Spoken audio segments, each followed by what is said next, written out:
Hello and welcome. I'm Tony Robertson, and you are watching the first 2022 episode of Tony Talk. So let's go on the journey together.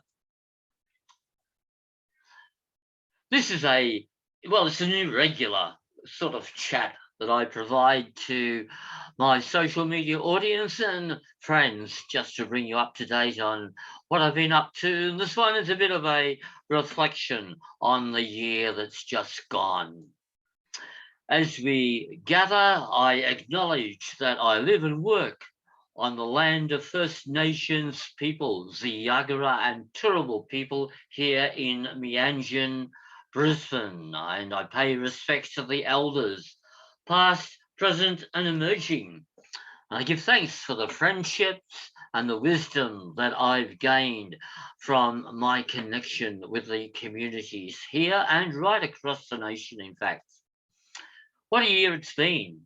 I'm sure headlines such as this, both local and global, have been part of your reading and viewing across various media outlets. The pandemic has probably dominated our conversation and concern, along with related issues. During the year, a number of people I admired and knew passed away, most recently, of course, Desmond Tutu. Some of them were famous celebrities known across the globe, others not so well known. In the top right hand corner is Max Stahl. Max was the photographer who was at the Santa Cruz Cemetery in Delhi, recording the massacre that became quite significant in the fight for independence for Timor-Leste. Max passed away and was farewelled here in Brisbane. Many of the other faces you may also know as public figures in the local and global world. But there's also the news that didn't make media headlines, the news that continues to happen and often overlooked. The ongoing concern about the Aboriginal deaths in custody that continue, 82 deaths during 2021. The violations against children and women and young girls due to war, child marriage, and so many other abusive situations. The impact of war and displacement of people, refugees and asylum seekers. The utter failure to grab the opportunity to address climate change with significant changes in our lifestyle and life choices for the good of the planet and for the solidarity of the most vulnerable with whom we share this planet. Groups such as Genocide Watch and Human Rights Watch continue to publish data that does not make mainstream headlines, but reminds us that we are a political community as well. We have a responsibility and an opportunity to engage in change for the common good. Well, the big change that happened to me at the start of the year happened when I slipped on a footpath in the middle of Brisbane on a wet afternoon and managed to fracture my ankle in two places, resulting in a couple of pins, some very graphic photographs of my lower leg, and an extended stay in the rehab unit at St. Vincent's Hospital in Kangaroo Point. I want to acknowledge the great medical care from the Mater Hospital and St. Vincent's, and also want to acknowledge the friends who sent messages during a period of social isolation while I was in rehab, and those who were able to visit with flowers, chocolates, and good cheer. I learned a lot about being a patient for the first time in my life as an extended period of time. Gave me quite an insight into another side of life where I was able to leave the hospital with the confidence that I would resume life, something that doesn't happen to a lot of people in rehab units and people who are hospitalized, and also very aware now of those who are living with the impact of COVID-19. What a year it's been, eh? So there were lots of photos taken while I was cooped up and wrapped up. But as well as those photos, I engaged in a number of Zoom events, as I'm sure many of you did. And so now our photo memories include screenshots of our Zoom events. So just a couple here I'd like to share with you that was significant for me. This one was taken during an international Zoom with members of the L'Arche community.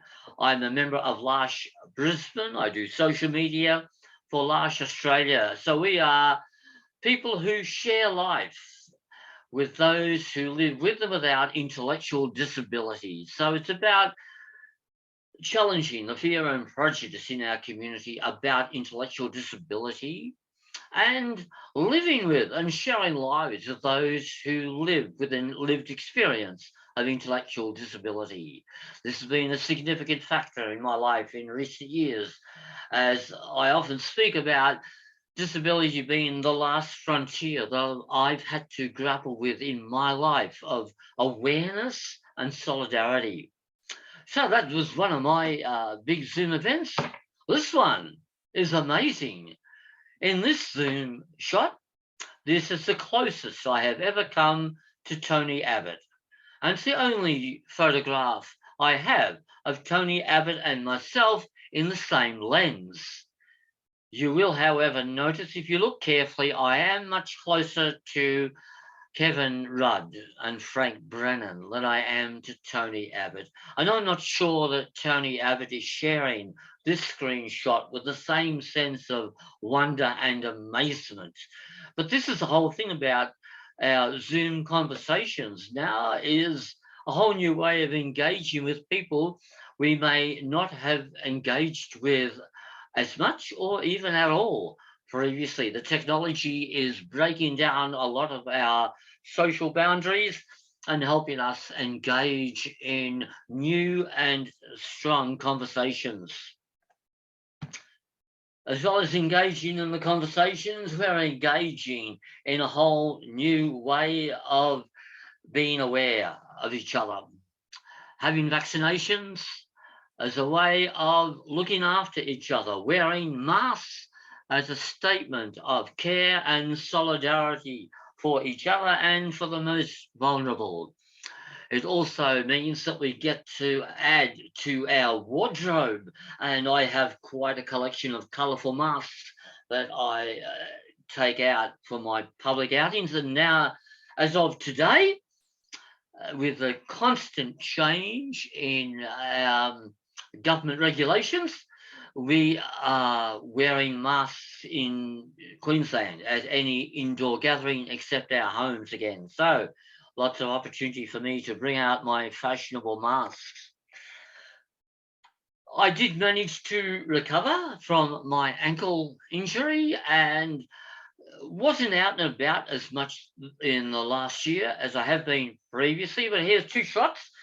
And I only realised after I put them up that it shows that I wear the same clothes an awful lot.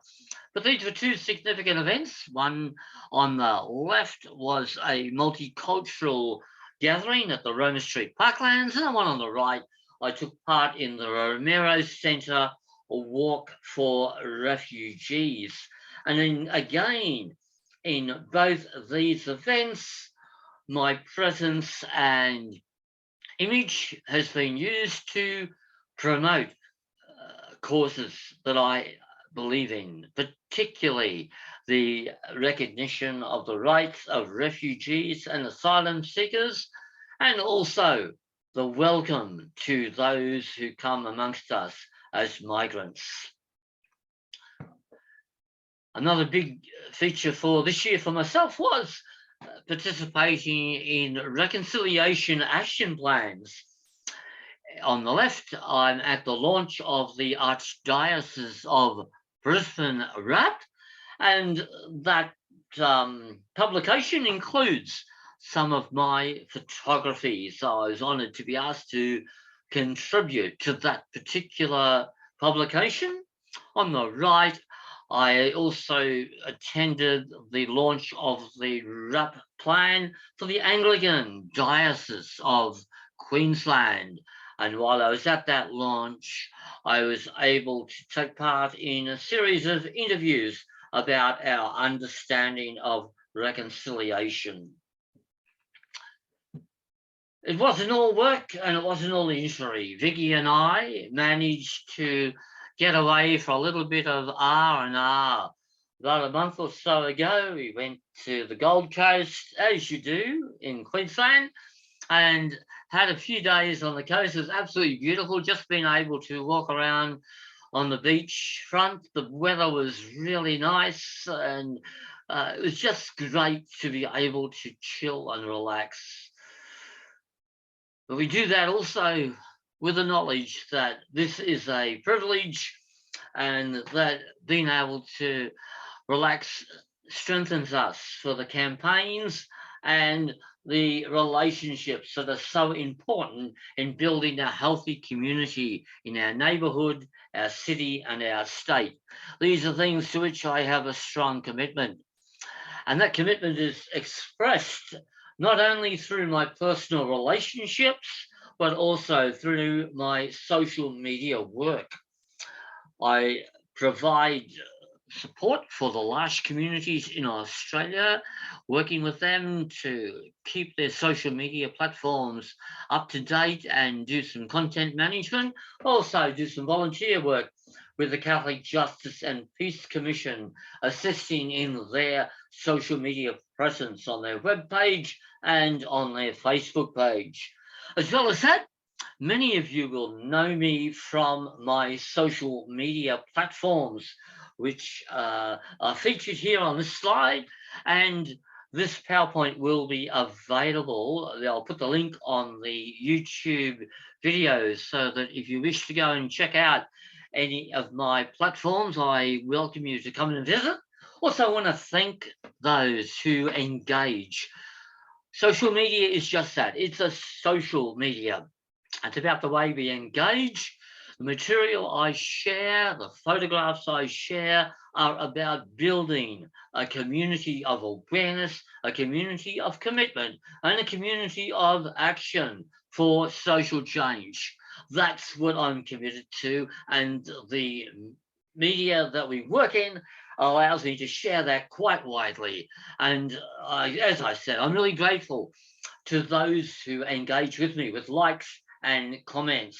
I don't always get back to thank people, but I want to use this opportunity to acknowledge that this has been a significant part of my work, as I said, as well as the personal relationships which are at the heart of my life, and I expect at the heart of your life. So that is Tony Talk for January 2020. I look forward to sharing more news with you through the year. I hope you find this interesting and informative.